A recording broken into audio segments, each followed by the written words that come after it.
It happened Monday when gunmen showed up at a convenience store in a town near Coatzacoalcos, Veracruz state. They opened fire, killing 2 employees of the news website El Veraz, The Truthful. Yesenia Molinedo was the publication's director. Sheila Garcia was a photographer. 4 days earlier, opinion columnist Luis Enrique Ramirez was found dead near a junkyard in Culiacan, the state capital of Sinaloa. It's the home of the Sinaloa cartel and widespread corruption. The killings have ignited more protests across Mexico by journalists who demand justice and protections for themselves and their colleagues. It's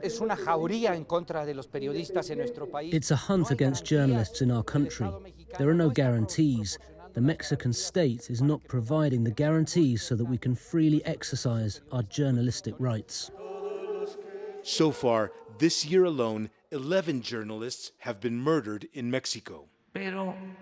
President Andrés Manuel López Obrador says investigations are underway. But nearly all cases, including that of photographer Ruben Espinosa, murdered in Mexico City in 2015, remain unresolved and unpunished.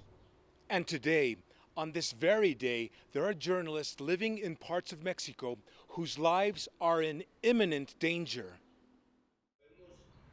Jesus Gonzalez is a news photographer for El Mañana in the northern border city of Reynosa. Thugs beat him, and he's faced death threats because of his coverage of crime and corruption. He says an election campaign in his state of Tamaulipas has made things worse.